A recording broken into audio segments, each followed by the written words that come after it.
right, what's going on, you guys? Nick here with Nick Strength and Power. I've got a couple of interesting stories for you guys today. The first story I've got for you guys today, let's talk a little bit about the upcoming Detroit Pro. So we are now under 2 weeks out from Detroit.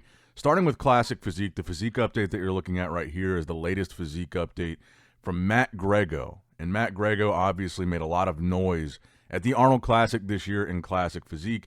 Right now, the only two big names that I see confirmed on the Detroit Pro Instagram page are Wesley Vissers and Matt Greggo. And Matt was third at the Arnold Classic. Wesley ended up in fifth, even though he was the defending Arnold Classic champion. So whether Wesley is there or not, because he did an interview with his coach where he seemed still uncertain right after the Arnold, whether or not he was actually going to do Detroit, even though he is confirmed. I don't know that we know for sure he is going to do it, even though he's listed as confirmed. But whether Wesley is there or not, Matt, I think, is certainly the favorite to win this show. Top three at the Arnold, to my knowledge, Mike Sommerfeld definitely is not doing Detroit. And to my knowledge, Michael DeBull is not doing Detroit either. And then I also just saw an interview with Hani Rambod and Logan Franklin. And Logan still needs to qualify for the Olympia as well. So that's the reason you're still seeing these guys, like these top Arnold guys, still competing. Because you got to win a show to qualify for the Olympia now. There's no point system. So Logan still needs to qualify for the Olympia. But Logan said in his interview with Hani that he's not going to be competing anytime in the near future as far as the next month or two. So that would include Detroit. So as far as Classic Physique goes in Detroit, Matt Greggo really seems like that guy. Third place at this year's Arnold, top 10 at the 2024 Olympia, 2024 New York Pro Champ. He also won the Tampa Pro. He's got a ton of momentum right now, and this looks like this is probably going to be his show. And I was incredibly impressed with the package that he brought to the Arnold. I think a lot of us were. He just looked great. His conditioning was great. He was big. He was muscular. He's got a little bit of a taller frame that he's filled out very well now. He's had a lot of growth in the last couple of years. He looked phenomenal. And I think he's on a really hot streak right now going into the Olympia. And I do think he will probably win this Detroit show and then qualify there. Now, as far as men's open bodybuilding goes in Detroit, these are the latest physique updates here from William Bonac. And again, we're under 2 weeks out, 1 week, 6 days. Bonac specifies in this post that he's weighing 240 pounds. Now, as far as the guys that we're looking at, we went through all the confirmed competitors that we had a couple of videos ago for Detroit. And you're really looking at, Carlos Thomas Jr. is in this lineup. We haven't seen any recent updates from him after the Arnold. You've also got James Hollingshead in this lineup, William Bonac in this lineup, Sas Heirati in this lineup. But of these guys, I think Bonac being the highest placer at the Arnold, he was 5th place. He's the favorite to win based on what we're seeing so far. And I think, again, I keep hearing that GoodVito is doing the show, but I still haven't seen him confirm it on social media, nor have I seen him for 2025 posted as confirmed on the Detroit Pro Instagram or website or anything. But again, next week we will have the actual official competitor list at the beginning of the week of everybody that's like legitimately confirmed. So I guess we'll find out, but right now I'm really not sure if GoodVito is going to do this or not. I keep hearing that he is, but I don't know. And I'm looking at this is the latest update that we've seen from GoodVito. And this, if he does end up doing Detroit, which seems uncertain at this point, it almost just seems like a rumor, he'd be 2 weeks out from Detroit. But he did say early in the year that one of the shows he's for sure doing is the Arnold Classic Brazil. And he does live in Brazil, so that makes sense. And that will be April 7th, so the first week of April. And so he would be 3 weeks out from that in this latest update. We haven't gotten like him hitting any actual bodybuilding poses, any mandatories. We haven't really seen a whole lot of him lately, but he did say he was doing the Arnold Brazil. Makes sense. He lives in Brazil. And so I kind of wonder, I think we probably won't see him in Detroit. I kind of wonder if it would be more important for him to win the Arnold, and why jeopardize that by traveling all the way over to the States the week before for Detroit, and then flying back to Brazil to do the Brazilian Arnold Classic, Why even go back and forth? Why not just stay in Brazil and focus on the Brazil show and then come, a month and a half later for the Pittsburgh Pro and the New York Pro? But I feel like I just keep seeing so many people post comparisons of GoodVito and Carlos Thomas Jr. because if Vito was going to do Detroit, that would be a cool matchup to see. They've both got, really freaky quads in particular, and really they're both shorter guys with crazy structures. And that would be a cool comparison to see, but I don't know that we're going to get to see that. And I also wanted to show you guys, so Sas Heirati, he's a guy that we haven't talked about much at all lately because we haven't seen him in a while. He's also doing this show. Even though we haven't seen him compete lately, this is him showing off his insanely shredded, cross-striated quads. And, like I said, we're kind of talking about some of the guys that we just saw compete at the Arnold. Carlos Thomas Jr., William Bonac, James Hollingshead. And, in classic physique, we're talking about Wesley. We're talking about Matt Greggo. But even though we haven't seen Sas Heirati lately, I feel like we should not count him out. But I am looking at his contest history here, and it looks like in 2024 he was beaten by Bonac when he was top 4 at the M-Pro Classic. And that was really the most recent competitive example that we have for him. And then you go over to the latest update. There were 2 updates that we saw recently from James Hollingshead, post-Arnold Classic. And look, James at the Arnold, he looked okay. I mean, he was 8th, so he was kind of in the mix. I mean, he was right behind Sean Clarita. I thought Sean Clarita looked great. Sean was 7th. James beat Carlos Thomas Jr., Patrick Moore, Justin Rodriguez. So he was kind of in the bottom of that call-out hierarchy. But he still beat some guys. He still did well. But I think looking at this lineup here for Detroit, Bonac, I think he's just the favorite here. He's the highest of all the Arnold Classic guys, the highest placer of all these Arnold guys doing it. He's got the best track record. He's beaten just about everybody in this lineup. I think he's the guy to be looking at here as we go into Detroit. Unless that competitor list comes out and there's some names on there that surprise us that haven't been announced yet. But it seems like at this point there's a lot of people, a lot of the bigger names holding off for Pittsburgh, holding off for New York. I think we'll probably see some good guys do the Brazil show. But overall, I think this will be a pretty good start to the year as far as the competitive season goes.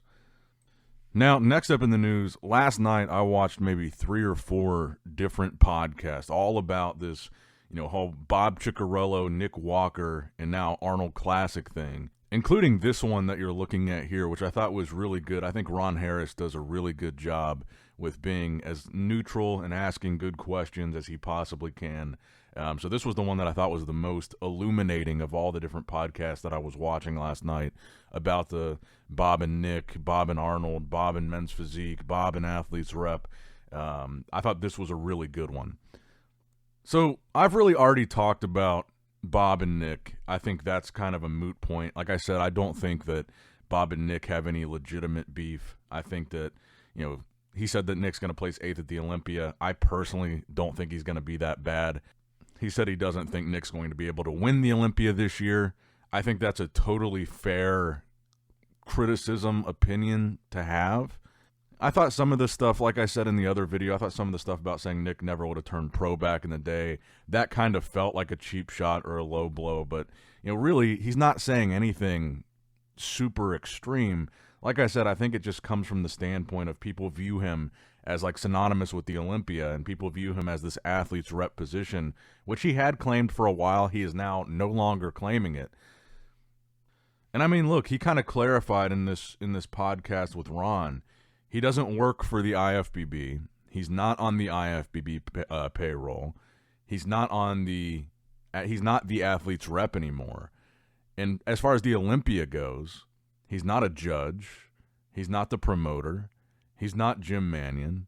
He's not calling the shots. He doesn't have influence over what the placings are going to be.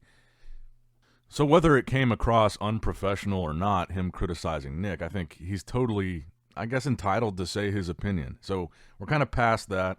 And the Arnold Classic thing. So I wanted to play this clip because in the interview with Ron, Bob said he kept his mouth shut about the Arnold until the Sunday seminar, where Arnold started talking about him at the seminar. This is the clip that Bob is talking about that served as the catalyst for him to start, I guess really criticizing the Arnold as well, saying the Arnold is one of the worst produced shows he's ever seen. Now, he did talk specifically about last year's Arnold Ohio and last year's Arnold UK, which he emceed both of. Now, I wasn't at the Arnold Classic UK, so I can't speak to the in-person production of that. But let me just roll this clip. This is what Bob is referring to here. But it's all fun. The key thing is that we pack the house, that everyone has a good time. And the other thing that I liked about the competition was the way you moved forward. I mean, there was not one single second there was a lag time. Because I always, for years and years and years, I always was complaining the day after the competition. I said, if you edit this show down, you can edit it down to an hour and a half, 2 hours. Why are we sitting there for 3.5 hours? Because of stupid talking with the MC. I said, they make up dialogue. And then all of a sudden now we have an MC that doesn't do that. We go right into it. We see right away the most muscular man in the world on stage, and bang, we go into it, and we go through the whole thing. And then the guys get introduced. The guys, you know their name, you know their history, where they're coming from, end of story. I don't want to hear more. Don't give me no drama. Don't give me, he gave this, and then yesterday did this, and 2 days ago he did it. Fuck, this is all bullshit, okay? just let me, because I believe there's a reason why movies are 2 hours, hour and a half, hour 45 minutes, sometimes 2 hours and 15 minutes, or if you see a Jim Cameron movie, sometimes 2.5 hours, or 3. But I mean, there's a reason why they're limited and not 4 hours. Because people don't have the patience to sit there 4 hours, no matter how good it is. And I don't want to see a bodybuilding show that is longer. At 9:30, it has to be over. If you start at 7, at 9:30, it has to be over. End of story. That's what I demand every single year. Sometimes we go a little bit over, but that is the goal, not 3.5 hours. It's all bogus, and we don't need to do it. Thank you very much. Now, you're talking about movies. So that's what Arnold had to say about Bob. And like I said, Bob's statement was he didn't say anything. He didn't mention any of this. He kept his mouth shut until Arnold started talking about him. Then the other day, Brian Powers, who is the executive director of the Arnold, he clapped back with this comment that he left on a Buys and Tries Instagram post. He says, "We take great pride in the Arnold Classic, which is widely regarded as the best produced and most watched bodybuilding show and live stream in the world thanks to our team of exceptional professionals.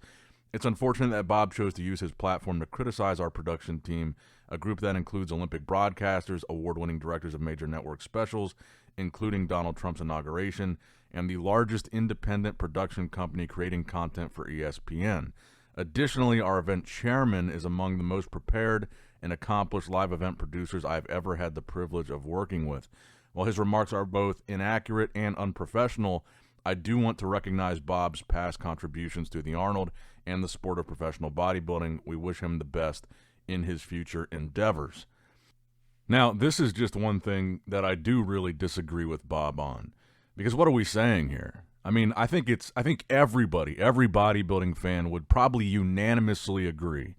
The Arnold and the Olympia are the top two shows when it comes to production, when it comes to prize money, when it comes to the quality of the lineup, when it comes to how many people attend the show in person, the expo, all that stuff. It's the Arnold and the Olympia, hands down. I don't think any show at this point even really comes close. I was watching footage back of the Dubai Pro, which was supposed to be this massive, the prize money was crazy. It's like the promoter's this, guy that's got endless money, supposedly, the Dubai Pro. And I was looking back at the video of the stage, and yeah, it's a cool stage. It's a big stage. And I still think, just from a stage perspective, the Arnold was better than this. From a lighting perspective, the Arnold was better than this. From a lineup perspective, the Arnold was better than this. And this is a brand new show. This is the only show that I can think of that even comes close to being in the category of the Olympia of the Arnold. So I think to say that the Arnold is the worst produced show, this past two Arnolds and the UK, the worst produced show, an embarrassment that Bob has ever been a part of, I think it's crazy. I mean, name a show that is better than the Arnold besides the Olympia. And I have no issue with Bob. Honestly, the first time I did the commentary for the Arnold, I was in my early 20s. This was maybe, I want to say 2018. It was Bob that I did it with. And every time I've seen Bob since, he's been super nice to me. And I really appreciated how nice he was to me back then, because back then I was really unknown. But speaking to the production of the Arnold, and Brian in particular, the guy that runs the Arnold, back then, Bob was doing the MC, he was doing the commentary stuff. He's been with the Arnold for a very long time. And I remember doing the commentary, the stark contrast of what that live stream production was in 2018 to what it is now. We were just sitting on stools with a ring light and like wired microphones that we had to hold in our hands the whole time. No desk, no paperwork, no headphones, no like camera crew. There was like one camera, and that was like 7-8 years ago, however long ago that was. And then if you look at the production this year, they've got, this is like a multi-$100,000 production team that they had to put on the live stream. You've got producers, you've got headsets, you've got a desk, you've got a set, you've got a real studio. They built a whole studio backstage. And 7 years ago, when I did the commentary with Bob, like I said, there's no studio. You're just sitting on two stools backstage with a ring light in front of you and a camera. So I can only speak on some of the things that I've seen firsthand behind the scenes as far as how the Arnold is ran, how the Arnold is produced. And I think the live stream is a good example of that. And, all the stuff that you guys see is stuff that you guys can judge. The expo, the crowd, the lineup, the lighting, the stage, all that stuff. You guys can say, is there a show besides the Olympia that's better than that? And there's even somebody backstage that I heard talking to the producer of the Arnold live stream. I won't say who it was, but it was someone that had seen the ins and out of the Olympia live stream production. And I heard them say, this is so much better than how the Olympia did it. So this Bob versus the Arnold thing, to me, this felt a little more on the petty side, and Bob's feelings are hurt. Now, I've talked to...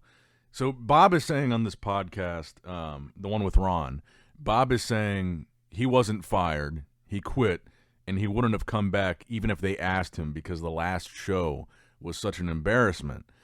And I had talked to Brian, and Brian said, well, we didn't really fire him, but he didn't quit either. We just didn't ask him back because we wanted somebody new. They replaced him with David Bay, so it was more of a replacement than a firing to try out something different. And now Bob is kind of like all in on the Olympia, and he's like telling the men's physique guys, you should boycott the Arnold. You guys have the power. Just do the Olympia. Show people which show is the show that they should be doing. And, it feels like, I do feel like, and I wonder if you guys get this impression too from what you guys see, on Instagram, on the internet, on YouTube. I do get the impression that there is like a Cold War between the Olympia people and the Arnold people. Behind the scenes, I feel like they hate each other. I think like when there's back and forth, like what you're seeing between Brian and Bob, it comes out a little bit. But even in the more obvious stuff that we've seen, like the prize money was that seemed like a pretty blatant, obvious, antagonistic move by the Arnold to up the prize money above what the Olympia was, and then the Olympia upped it above what the Arnold was. That seemed very obviously competitive, like outwardly in the open. But anyway, all this drama and stuff, it's been interesting, but I think for the most part, it all really amounts to a whole lot of nothing. Bob was giving some critiques of Nick Walker. They weren't really that crazy or off base. The back and forth between Nick and Bob was really pretty tame. I think it got blown out of proportion. I think the men's physique thing, too, I honestly think that got really blown out of proportion. I think really, when you rewatch all those comments by Arnold, he was really just saying, I want the guys to be able to show their legs. I think they have good legs. He didn't say anything negative about the guys. He wasn't critiquing their physique. He just said he doesn't like the rule. And I didn't think it really came off as disrespectful as it was taken, watching the actual clips back, I think maybe some of these competitors saw the Instagram post, didn't watch the video because the Instagram posts are like, Arnold blasts the men's physique guys, or Arnold hates men's physique, without watching the video that came with it. And I think that's what really motivated a lot of this backlash. And then, like, you know, the Bob versus the Arnold thing. Did he quit? Did he resign? Did they fire him? Does it really matter? Him saying, you know, the Arnold is the worst produced show he's ever seen, I don't think most people even think that's true, so I don't think that really is that big of a deal. I mean, like I said, you guys can let me know in the comments below. If you have an idea in your head, name a show that you think ranks above the Arnold besides the Olympia. Because for the Arnold to be the worst produced bodybuilding show, there would have to be a lot more shows that are better than it besides the Olympia. But again, you know, shout out to Ron. I think he did a great job with this interview. I watched an interview with Sean Ray. I thought Sean Ray actually made some decent points. I even watched a little bit of RX Muscle. I watched Bob's podcast. Then I watched Nick's. And overall, I think it's all kind of just washing itself out now. And maybe it was never even that big of a deal in the first place. And no, I don't think that Bob should be canceled and lose his Olympia MC job because he was critical of one of the competitors. I think he could have said it more respectfully and worded it in a different way where it didn't come off like immature and petty and, you know, kind of spiteful towards Nick. But realistically, even if he worded it very politely, what would it even have really mattered? Because the point that he would be making would still have been the same point, that he doesn't think Nick would win the Olympia, which is a fair point to make. But let me know what you guys think in the comments down below. This is probably a pretty good segue into the next story here. The latest physique update from Blessing Awodabu, another guy that Nick historically, notoriously had a lot of back and forth with a few years back. And I think this is a good example of this. Like, when I talk about Nick and Bob, I say, I don't think Nick really actually gives a shit. I don't think his feelings are hurt. I don't think he's offended. I don't think he believes he's going to be 8th place at the Olympia. But he does know how to capitalize on a good social media beef. And I think when I look at this update of Blessing, and really, I don't know, it looks like all these pictures were taken at different points in time, so who knows which pictures and which videos are the most recent. It's kind of hard to tell. But when you look at Blessing's physique now, and no shade to Blessing, you got to look back at his rivalry with Nick and think, do you think Nick was ever really super worried about Blessing, ever? Do you think Nick ever was worried that Blessing was going to beat him? And I was looking through the comments on this, and Blessing was responding to people asking which show he was doing, and he said he hasn't picked one or announced one yet. And I thought that, like, earlier in the year, he had started, like, counting down the weeks to what show he was doing that maybe suggested he was doing the New York show. But now he's saying he hasn't picked one or he hasn't announced it yet, so I'm not really sure. And these updates, if they are recent, some of them don't look like he's anywhere close to being in condition to stepping on stage. So I really don't know what to expect from Blessing in 2025. I mean, does he look bigger? Yeah. Does he look like he's in shape? Not really at all. So I don't know when we're going to see him compete.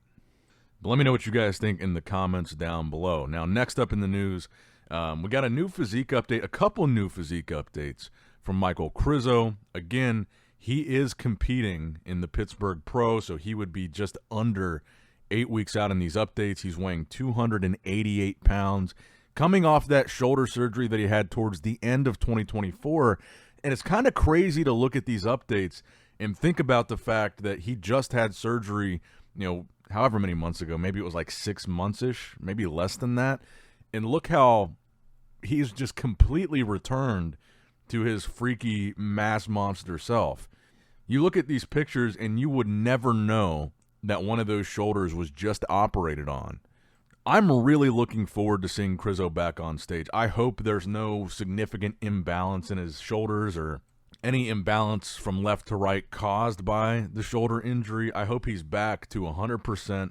I want to see him do well. I want to see him be the mass monster that's back in the conversation as being, you know, deep in that top 10 in the Olympia, being a factor, being a threat. You know, so many people talk about now with guys like Derek and Hottie, they're like, oh, there's too many short guys winning these shows. Krizo is one of those big man guys, crazy stage presence. He's taller, he's huge. He's one of these guys that gets the fans excited to see him. And I hope that when we see him come back, he comes back with a vengeance and makes some serious noise. And the final story that I have for you guys today, as we get closer to that Pittsburgh show, more and more updates coming out of Terrence Ruffin, Ruff Diesel.